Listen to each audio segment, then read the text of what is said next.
Hey guys, this is Woodworker Royer, and I'm back with another video. I am working on a video here at work, so it's going to be more focused and shorter than normal. But without further ado, let's get to it. This is a tour of my portable workbench, portable toolbox. And what I have here is a Milwaukee Packout system, which, if we'll go on here, there we go. So I've got a couple of these little boxes. They're just organizers. This is a low profile one. I got this one on sale the other day, and I haven't had any chance to fill it up yet, which is why it's empty. But I got these packable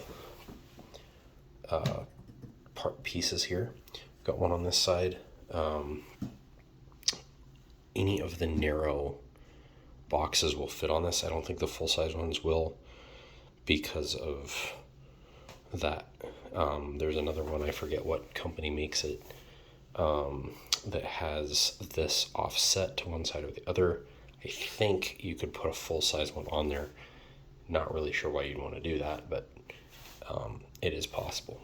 With this one, it's just, to my knowledge, it's just the narrow ones that are compatible with this, which is fine because, don't really know why you'd want a full-size box hanging off the side of this, especially if you didn't have an equal amount of weight on the other side. It just want to tip over. Nothing much on the front, although I do have another packable thing that allows me to put something on the front of the box. Again, I've got this one here. I also have this guy right here. This one actually has stuff in it, calories, which is always important, wall anchors, more wall anchors. I can just open this. This is one thing that actually makes me hate these boxes. That doesn't... Who designed that, honestly?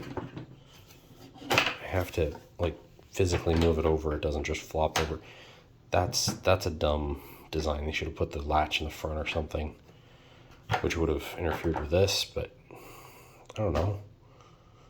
Make this latch be over on the side. I don't know. Do something, figure it out. Don't do this number. That's just dumb. Anyway, shims, wire nuts, wall anchors, some screws and bits. I do have a bit box, but I just keep those up there in case. Some other screws, and the screws fit these here, which actually I need to reorganize this. I wanted to put the shims here, but that doesn't really make sense to have the screws over here and the wall anchors over here. But anyway, so that's that. And these all fit. Honestly, this box I bought it with a bunch of drill bits. It came with it. And then this guy went on sale, so I bought him. Frankly, I don't really like either one of these boxes. They're too small, and they're just not that good for what I want to do. I would have rather had the full size, not necessarily a full size, but the full depth boxes instead of these low profile ones. Although I do want to make one of these a first aid kit. I think that's a really cool use of these boxes. Frankly, really the only use, unless you have a bunch of random stuff to organize, in which case there's a lot cheaper ways to do it. The only reason, unfortunately, Packout is so expensive that the only reason I can really recommend it is if that's the only option. I'm not sponsored by anybody. I never have been, probably will never be. So I can say that. But these boxes are very, very, very expensive for a toolbox, and that's really what you're getting. The difference between this toolbox and another toolbox is that this one is fully customizable. You can do just about anything you want to do with it, versus other ones are much more limited and what they have available, and also what you can do with them. This one, you still need to do a lot of modding to get like full customization, but it has a lot more accessories available than other boxes tend to. I will say, if you do want an alternative to this, the DeWalt Tough system, which I did another video on, is narrower. Boxes aren't as deep. They're narrower boxes, but they actually do have, I think the Tough System 2.0 is the one that I would get. Really the one that you can get, period. But that one is good. They do have a lot of boxes available, and they do have parts that you can get aftermarket at a lot of the places, same places that make pack out accessories. Packable Tool is one of those places. Not sponsored, just doing a shout out for a guy that makes some good stuff. So this is a shelf system that came from Packable. Unfortunately, these hinges are not made by him, or they'd be a lot better quality.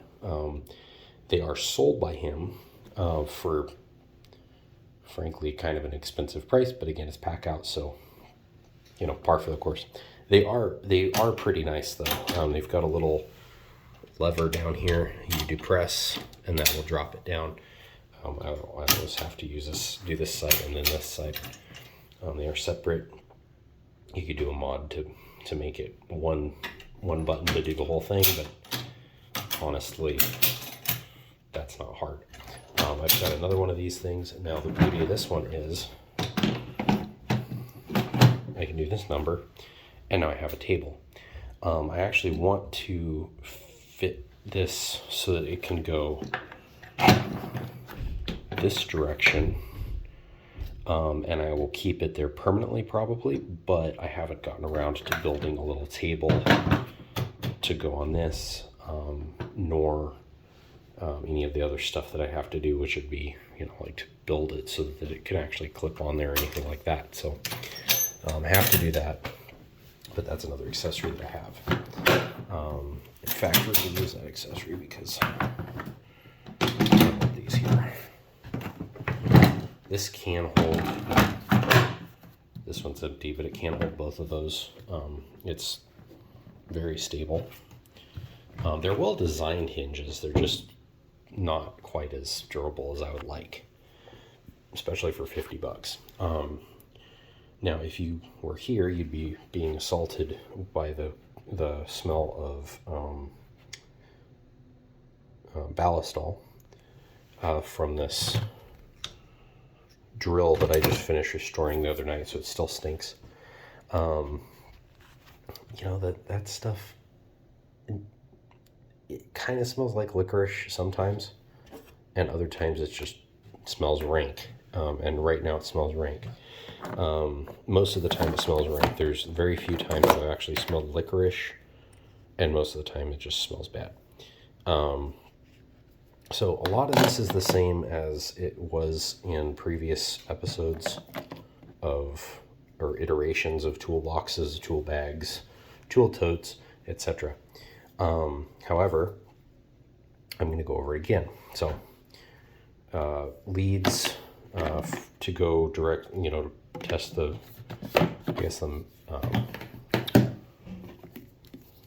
bare wires. Multimeter, the MM300 from Klein. I have ibuprofen and Zyrtec allergy medication. I've got a light bulb and a 2-prong non-grounded outlet tester. And all of these are compatible with, and came with, this tool, which is an ET310 receiver and transmitter, which also does GFCI stuff. This is an invaluable tool. I have just used it today with great success to find a breaker. It's not completely infallible. It does give some false readings every now and then. However, what I found out, and I don't think this was in the manual, But what I found out is once you find the breaker that you believe is the one that this end is plugged into, you can turn it off and then continue testing with this probe. If it's the correct breaker that you turned off, this will no longer read a signal, and it will just go beep, beep, beep, like it normally does, instead of beep, beep, beep, beep, beep, like it does if it sees a signal. So that's a very useful tip for that, and very useful accessories for it, and a multimeter as well, especially the light bulb one, and the 2-prong for the GFCI tester is nice. I have not used any of these accessories yet, but it is nice to have it, and mainly it's nice for if you're trying to find what circuit that's on, then that's what really makes it useful at that point. I do have an Uglies book, which honestly I think it was a waste of $8 because I've never read it. I don't know anything about electrical, other than like the very basics. So it's probably a complete waste of my money. I have a random piece of drywall here, which I'm going to dispose of. I do not need that in my toolbox. So that's that side of this tray. Safety glasses and a little bag. These are not bench dog tools, but the bag was nice. The hearing protection, eye protection system that they had was not nice at all, because I frankly just don't like earplugs.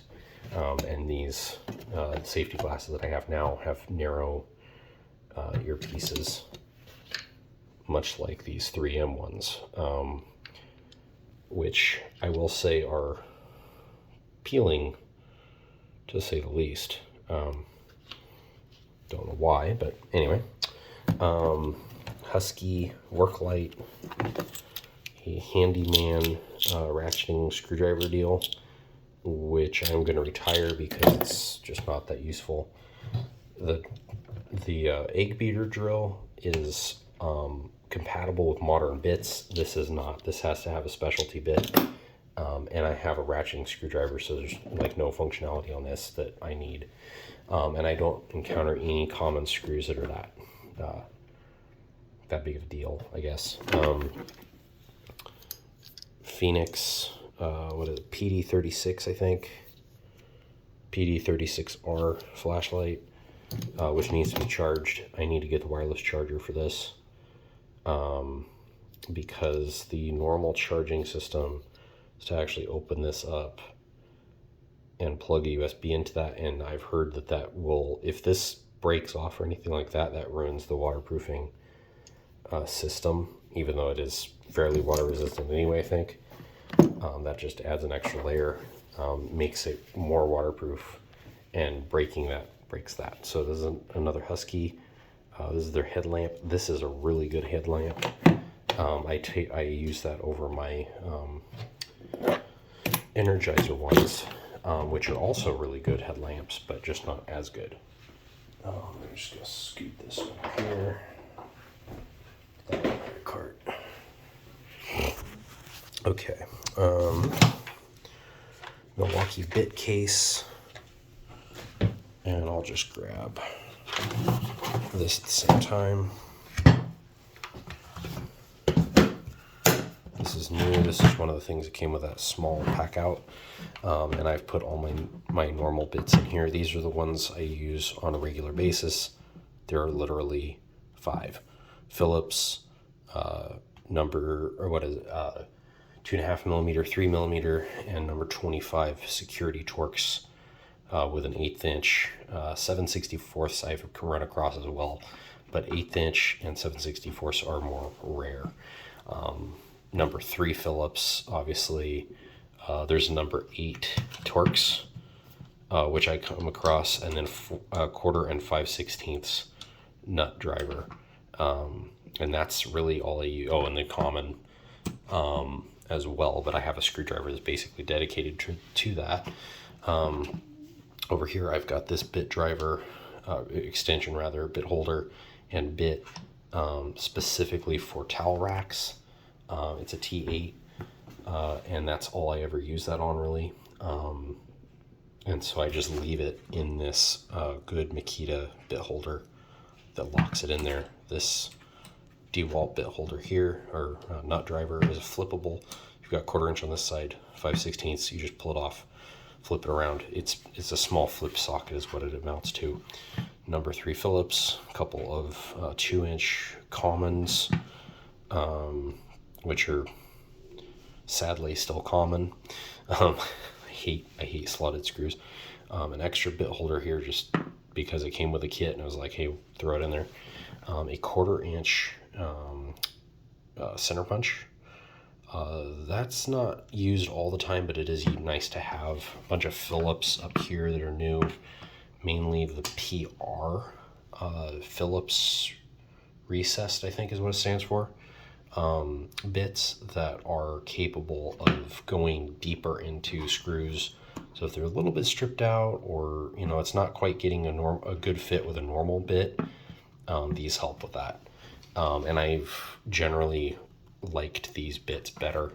I don't really understand why normal Phillips Phillips and slotted, I don't understand why we still use them. We've got so many better options.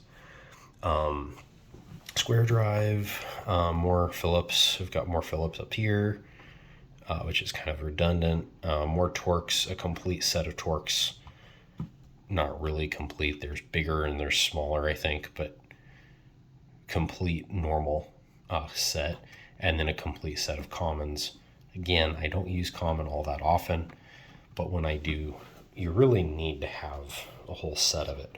This is a really cool thing. It came with this. I didn't even know they had. I don't think they sell a lot of this stuff separately, which is really frustrating, but a little organizer that fits into the Shockwave bit cases, which again, those are not compatible with Packout, which is just, I have confirmed. These new ones that came with that bit set that I was talking about in another video, not compatible with Packout. They might be compatible with some box, but it is not compatible with normal or any of the ones I have. So in any way, except possibly fitting in the bottom one in a certain way, but that's the way I use it. That's completely useless. And frankly, if you're going to say compatible with Packout, you should have it compatible with all of it. It should clip onto the top and be done. Anyway, a bunch of Phillips and stuff in here. I've got this one odd bit. I've seen that someplace. I don't know where, but I've never used one, but it's nice to have. A bunch of hex bits in here, which I don't use normally, but nice to have. And then another set of Torx. These ones being particularly cheap ones from AutoZone or something like that. Forget, some car place like that. Had to get on a trip because I didn't bring any of my tools, and my dad's headlights on his car died. So yeah, guess who was standing out in the 22 degree weather in short sleeves. Actually, no, I had my brand new jacket from REI on, which my mom was thrilled to find dust on after that experience. But anyway, you got it dirty. It was brand new. Anyway, then there's Diablo spade bits here. Whole kit from, what is it, 1/4 inch to 1.5 inch. Haven't used them yet, but I'm excited about them. In here I have my bits and stuff stored like this. Bits down here, gloves over here, respirator, glue gun. This is just the basic Ryobi one. We have Ryobi 18 volt stuff here at work, so that works fine. I have all of the normal stuff. Utility knife, flexible ratchet kit, sink, basket strainer, other thing, basket strainer fork thing to hold them. Let me unscrew the bottom of it, basically. I've done 2 or 3 of those while I was here, so I bought one of those finally. Vice grips, I do have a a normal small set of them that I keep in here as well. I just don't have them in here right now. But I've got the needle nose ratcheting, what is it, Wera screwdriver, insulated Philo that is non-ratcheting, but it is a bit holding screwdriver, so that's nice. One of 3 or 4 on the market, and I frankly really love that screwdriver. A Phillips slotted combination bit right there. Screwdriver, insulated as well. 2 of the same thing from Weehaw. A number 1 and a number 2 version. Milwaukee Inksol pen, or marker rather. 2 highlighters, different colors that we use for different, denoting different things on forms. Flush cutters with custom leather sheath. Shims, which again I have some up top in the thing. A stain marker for Minwax for desks and scratches on furniture, essentially. Knipex twin grips, Knipex, what are they? Curved needle nose, channel lock, wire strippers with combination bolt cutter, small bolts, number 10 and smaller. These are new. These are Tecton end nippers, or construction nippers, or contractor nippers, or some nippers. They're okay. They work. They're not Knipex quality by any means, but they only cost $12, so nobody was expecting Knipex for that. This is the drill. Is it called an egg beater drill because they used to have egg beaters that looked like this? And this is a drill, so egg beater drill. It does work. There's no gearing to this. It's literally just you spin this, and this spins a little bit faster with a little bit less torque. They did have versions that had 2 gears somehow, so you could have different speeds, but this one's completely direct drive. There's no real speed to it. This is a Milwaukee pliers / wire stripper combination. It does not have any bolt cutter. No, it does. It does 2. Number 8 and a 6. Doesn't have all of the ones that the channel lock does, which is ironic because these are forged jaw. They're supposed to be so good. The handles are uncomfortable, and it doesn't have as many options as the stamped channel locks, which work great. Usually what these get used for is this cutter right here. Is very, very good for shims, wooden shims. I don't do all that much electrical work, so even though I have like a bunch of insulated stuff, these are insulated, by the way. But that's more for like a safety standpoint than actual need. I do have a bunch of zip ties here, some picks, various picks that are long, a level, a narrow and a wide, flexible putty knife, a pair of plastic Harvester calipers, Knipex Cobras, the 250 millimeter, whatever that is in inches, I don't know. Glue sticks, 2 small hacksaw blades, DeWalt specifically, basket strainer, installation and uninstallation tool, the breaker finder, again, a strap wrench, which I bought and then have never had use for since. 2 sets of a set of metric and a set of Imperial Bondhus Allen keys. 1 extra hacksaw blade. Don't buy Ace blades; those are absolute junk. And yeah, that's basically it. On a roll of electrical wire down, or tape. Yeah, that's basically it. I do have a box. So this is the extra large toolbox. The large toolbox down here has power tools in it. It's just got a reciprocating saw, multi-tool, 2 batteries, and blades for both. I'm not going to get that out because that's just too much work. but it is down there, and then the bottom box is completely empty. I was thinking at one point of swapping this out for a crate, putting all the tools that are in that in the bottom, putting this extra large thing directly onto the bottom, and then having the crate on top, where I could put different things like Kleenex box, gloves, hand sanitizer. I don't remember what all the other things were, but a few things that I don't really have, like water bottle and whatever, that I don't really have storage for on here, unless I just throw it in here, which is this is already unorganized and I don't like. But this part is good. That whole thing is just kind of a free for all, with random stuff getting thrown in there every now and then. I just don't really like that mess in there, so I don't want to add to it. But my idea for this, I want some sort of a cup holder for water bottles. I want a bin that can clip on, that's probably 2 things wide, that I can use for trash. I want something that I can put a Kleenex box and a glove box in. And all this stuff is kind of like random stuff that's just specific to what I do. I don't know, the cup holder is pretty important, but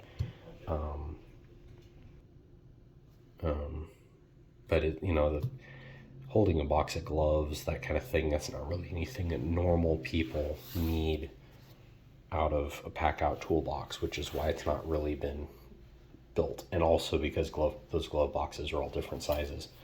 What I'm going to do when I build it is I'm going to build it according to a mean deal, where I take the measurements of several different boxes we have here, and I make something that will fit the general size, and then it compacts. The front of it will compress onto the box, and hold the box there while you pull gloves out of it. Somehow, I don't know how it'll work, but that's my idea. So yeah. Anyway, I hope you guys liked the video and my ideas, and let me know if you have any other ideas for stuff that I could build that would be helpful in a maintenance situation, that would clip onto this somehow. So yeah, I hope you liked the video, and this is Woodworker Royer out.